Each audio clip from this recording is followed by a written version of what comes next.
नस्ताइन। पिछले दिनों मेरे एक दोस्त ने मुझसे गिला किया कि आप अनोखे मुतालबात करते हो और जब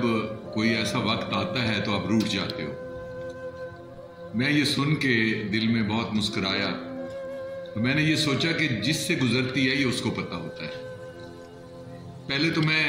इस हवाले से सिर्फ ये कहना चाहूँगा कि मैं जो भी मुतालबात करता हूँ वो सिर्फ और सिर्फ उस गरीब की बेहतरी के लिए करता हूँ या उस अवाम की बेहतरी के लिए करता हूँ जिसके सर का कोई साई नहीं होता और जिसको सुख देने के लिए मैं MNA बनाऊँ। आज मैं आपको ये वाजे करना चाहता हूँ कि मैंने कभी कोई मुतालबा अपने वज़ीर बनने के लिए नहीं किया या वज़ीर मुमलिकत बनने के लिए नहीं किया या कोई मुशीर बनने के लिए या कोई एडवाइज़र बनने के लिए या कोई चेयरमैन स्टैंडिंग कमेटी बनने के लिए या कोई पार्लिमानी सेक्रेटरी बनने के लिए मैंने कभी कोई मुतालबा नहीं किया, कभी कोई ब्लैकमेलिंग नहीं की।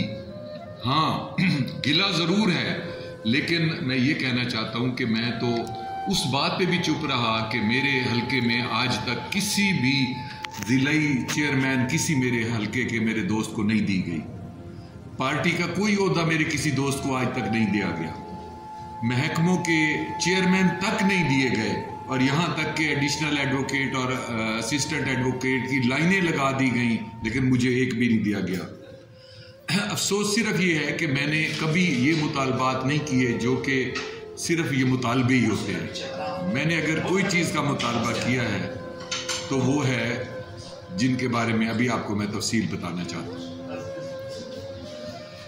उसमें सबसे पहले जो अहम चीज़ है वो है पुलिस। जब तक किसी पुलिस के मामलात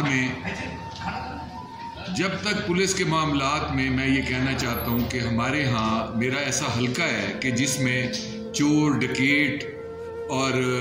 चोरी डकैती बहुत आम है, जिसमें झूठे पर्चे पिछले सियासतदान बड़े शौक से कराते थे, कब्जे भी बड़े शौक से कराते थे और लोगों को डरा के वोट लेते थे। तो मैंने ये पहली दफ़ा रिवायत डाली कि अपने हलके में झूठे पर्चे ख़त्म करा दिए। अल्लाह की मेहरबानी से ऑनेस्ट अफसर लगवा के और उनके लिए लड़ के, और एक CPO आए हमारे पास मुनीर मारत साहब, मैं उन्हें सलाम पेश करता हूँ। उन्होंने इसको इतनी बेहतरीन तरीके से किया, इंसाफ दिया, इतनी बेहतरीन तरीके से इंसाफ दिया कि मैं आपको बता नहीं सकता। और उससे मेरे हलके में लोगों को झूठे पर्चे ख़त्म हो गए, चोरी डकैत लोगों को झूठे पर्चे ख़त्म हो गए, चोरी डकैती बहुत कम हो गई और कब्ज़े ख़त्म हो गए और मेरा इलाका रियासत मदीना बन गया। फिर ऐसा हुआ कि जैसे ख्वाब टूटता है, तो मौजूदा CPO जब से आए हैं तो इन्होंने एक मेहरबानी की है कि मेरे हलके में ख़ास तौर पे करप्ट SHO लगाना शुरू कर दिए और मैंने इसका इजहार वज़ीर आज़म, वज़ीर आला लेवल तक किया, IG और प्लस CM सेक्रेटेरिएट लेवल तक, यहाँ तक कि CM सेक्रेटेरिएट से कॉल आने के बावजूद भी CPO ने ज़िद कर ली और SHOs करप्ट SHOs ना हटाए और ऑनेस्ट SHO ना लगाए। फिर जब मैं मीडिया पे आया तो एक SHO चेंज कर दिया गया और उसके बदले में दो SHO दूसरे करप्ट लगा दिए गए। फिर तो कहने का मकसद ये है कि जो हक के रास्ते पे चलता है उसके लिए मुश्किलात भी बढ़ जाती हैं और मेरी पार्टी जो कि तहरीक इंसाफ है, मुझे उससे इंसाफ की तवक्को थी, लेकिन वो भी ना मिला क्योंकि उन्होंने भी मुझे इंसाफ ना दिलवाया। दूसरा मेरा जो एक मुतालबा है वो ये है कि सिविल सेक्रेटेरिएट जो कायम हुआ, आप इस बात के गवाह हैं कि जब सिविल सेक्रेटेरिएट कायम हुआ था तो उस वक्त मैंने इस्तीफ़ा दिया था कि अगर मुल्तान में आधा सिविल सेक्रेटेरिएट कायम ना किया गया तो मैं इस्तीफ़ा दे दूँगा। वज़ीर आला साहब ने मेहरबानी करते हुए सिविल सेक्रेटेरिएट आधा मुल्तान को दिया, लेकिन दुख इस बात का है कि आज जब भी कोई एक्सियन या कोई MD लगाना पड़ता है, मसलन पब्लिक हेल्थ का, वासा का या इस तरह के हेल्थ के, तो वो सब ऑर्डर जो है वो लाहौर से होते हैं, जबकि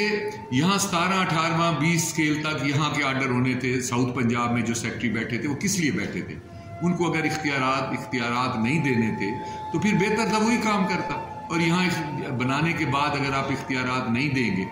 यहाँ के सेक्रेटरीज़ को B क्लास सेक्रेटरीज़ डिक्लेयर कर दिया जाएगा, तो हमारा ये साउथ पंजाब तरक्की कैसे करेगा। और बात ये थी कि यहाँ पे मैंने आज से 2 साल पहले से इस बात की आवाज़ उठा रहा हूँ कि जो जुल्म हो रहा है रेवेन्यू में,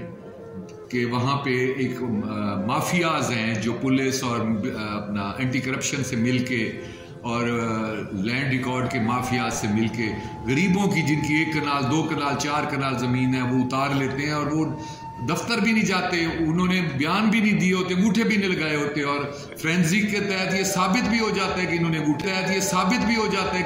नहीं लगाए, फिर भी उनके पर्चे नहीं होते, उन पे खिलाफ कार्रवाई नहीं होती। 5 फाइलें तैयार करके मैंने वजीर आजम साहब को दी थी जब वो मुल्तान आए थे। उन्होंने 2 दफ़ा मुझे चीफ सेक्रेटरी के पास भेजा, उसने बात नहीं सुनी। CM साहब से मैं रिक्वेस्ट की, उन्होंने नहीं सुनी। मतलब गरीब को इंसाफ देने के लिए तहरीक इंसाफ गुरेजा क्यों है, मुझे ये समझ नहीं आता। ये मूवमेंट ऑफ जस्टिस है तहरीक इंसाफ, और यहाँ जस्टिस ही नहीं मिलता। चले अगर IMF की वजह से महंगाई है तो वो एक और इशू है, लेकिन IMF ने ये तो नहीं कहा कि आप इंसाफ भी ना दें। उसके बाद मुझ पर जो और वार किए गए, उसमें 1122 सेंटर, जिसकी मैंने खुद 4 कनाल ज़मीन अपनी दी है, उसको आज तक शुरू नहीं किया गया। फिर 1122 सेंटर मेरा जो बोसन अड्डे पे था, उसका फंड जो मैंने MNA के फंड से दिया, उसको भी लइया शिफ्ट कर दिया गया, उसके NOC भी रोक दी गई, और इस तरह और भी बहुत सारी ऐसी चीज़ें हैं जिसमें मेरे काम रोके गए हैं। लेकिन मैं आज मुतालबा सिर्फ ये करता हूँ कि आखिरी बात जो सबसे अहम है, जिसका मैंने सबसे ज़्यादा स्टैंड लिया, वो है बर्न सेंटर। यहाँ पे एक बहुत बड़ा जुल्म हो रहा है कि बर्न सेंटर में बच्चों के दाखिले की इजाज़त नहीं है, और निश्तर में बर्न सेंटर के वार्ड में, बच्चों के वार्ड में उनको दाखिल किया जाता है, और वहाँ इतने जरासीम होते हैं कि 95% बच्चे अल्लाह को प्यारे हो जाते हैं। अगर बर्न सेंटर में बच्चों को दाखिल किया जाए तो मैं समझता हूँ कि 95% बच्चे बच जाएंगे, इसलिए कि बर्न सेंटर जो इटली का है वो बनाया इसीलिए गया है कि वहाँ पे जरासीम ना हो, और जरासीम से पाक वो जगह बनाई गई है, और वहाँ पे लेटेस्ट इक्विपमेंट्स हैं। लेकिन अफसोस ये है कि वहाँ पे जो इंचार्ज हैं उनके शायद ताल्लुकात हैं वज़ीर आला सेक्रेटेरिएट में, जिसकी वजह से वो बच्चे मर रहे हैं। वो अपनी वहाँ पे वो प्लास्टिक सर्जरी जो है उसको कर रहे हैं, और वहाँ पे प्राइवेट प्लास्टिक सर्जरी हो रही है, और गवर्नमेंट लेवल पे प्लास्टिक सर्जरी जो है वो हो रही है, और वहाँ पे बर्न के जो इमरजेंसी केसेस हैं उनको ना डील किया जाता है ना लिया जाता है, बच्चों के ख़ास तौर पे। और मैं ये समझता हूँ कि मैं आपको तस्वीर भी इसमें दिखाऊंगा कि जो बच्चों की वहाँ हालत है, जो जले हुए बच्चे निश्तर में मौजूद हैं, और निश्तर में वो आते हैं और फिर उनको इर्द गिर्द से जरासीम लग जाते हैं और वो अल्लाह को प्यारे हो जाते हैं। तो मैंने ये तस्वीर खुद दिखाई है प्राइम मिनिस्टर और प्रेसिडेंट को, उनको गवर्नर हाउस में जो मीट लगा दिए हैं। तो आज मैं ये कहता हूँ कि जब तक मेरे ये काम नहीं होते तो मैं असम्बली नहीं जाऊँगा, मैं इस्लामाबाद नहीं जाऊँगा, मैं वोट डालने नहीं जाऊँगा।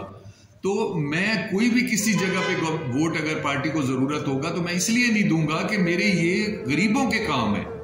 और गरीबों के काम अगर हम नहीं करते तो PTI के आने का क्या फ़ायदा है, हमारा मकसद क्या है। तो मैं मानता हूं कि इमरान खान ऑनेस्ट है, मैं इससे नहीं मुकरता, ऑनेस्ट है, लेकिन ऑनेस्ट ज़रूर है, लेकिन डिलीवरी अवाम को अगर नहीं है तो हम क्या जवाब देंगे, अल्लाह को क्या जवाब देंगे और अवाम को क्या जवाब देंगे। मैं अब इस पर सरापा एहतजाज हूँ, और मेरा ये मुसम्मम, ये पूरा मेरा इरादा है कि मेरे डेवलपमेंट के काम जो रोके गए हैं, सूरज म्यानी का रोड, मैं आपको बताना चाहता हूँ कि सूरज म्यानी का जो रोड है उसके वो आज से तकरीबन 15 साल से वहाँ पे रोड सड़क नहीं है, और वहाँ मिट्टी इतनी उड़ती है कि वहाँ जो दुकानदार हैं बेचारे दमे के मरीज हो गए। मैंने 9.5 करोड़ दे के वहाँ पे मेटल रोड, कारपेट रोड दिया है, लेकिन अफसोस ये कि उसके नीचे पाइप तोड़ना था, और मैंने कहा मैं वो भी अपने फंड से देता हूं, लेकिन वासा ने कहा हमारे पास फंड मौजूद है, और बाद में उस फंड को रोक दिया गया। वो नीचे से पाइप नहीं तोड़ा जा रहा, इसलिए कि ऊपर रोड ना बने, और रोड से मुझे अवाम ये ना कहे कि ये अच्छा बंदा है जिसने रोड बना दी, और मेरी दुश्मनी में उन लोगों को सजा दी जा रही है। तो मुझे नहीं समझ आ रही कि मेरे साथ हमारे जो वजीर हैं वहाँ के, और ख़ास तौर पे क्यों मेरे रास्ते रोके जाते हैं और मेरे साथ ये सलूक किया जाता है कि मुझे अगर मेरे सही काम जो गरीबों के काम हैं वो रोके जाएंगे, तो मैं अगर जिस वक्त मेरी ज़रूरत होगी पार्टी को ये कहूँगा कि गरीबों के काम करें तो मैं वोट देता हूँ, तो इसमें क्या जुर्म है, इसमें क्या ज्यादती है, या क्या अनोखी शर्त है, ये इसमें अनोखापन क्या है। अनोखापन ये है कि मैं अपनी ज़ात के लिए कुछ नहीं मांग रहा, मैं गरीब के लिए मांग रहा हूँ, और गरीब के लिए अगर नहीं मिलेगा तो मैं समझता हूं कि फिर मेरा एहतजाज भी जारी रहेगा, और कल ये चीज़ें गरीब को दे दें तो मैं हाजिर हो जाऊंगा। लेकिन मुझे अफसोस है, मुझे पता है कि जो खान साहब के दोस्त हैं वो गरीब परवर नहीं है, गरीब का ख्याल करने वाले नहीं हैं, शायद अपना ख्याल करने वाले हैं। एक खान साहब के अच्छे होने से हम मासिस में शायद डिलीवर नहीं कर सके, इसका हमें मेरा ख्याल है अब इकरार कर लेना चाहिए। बहुत बहुत शुक्रिया। मैं आपको सिर्फ ये कहना चाहता हूँ कि अहमद हुसैन डेहड जो है, उसकी सियासत, उसका जीना, उसका मरना सिर्फ गरीब को हकूक दिलाने के लिए है, उसको सुख देने के लिए है और उसकी खिदमत के लिए है। और जहाँ भी, जैसे भी, जिस हाल में हूँगा, मैं उनकी खिदमत करता रहूँगा। ये मेरी ज़िंदगी का मिशन है।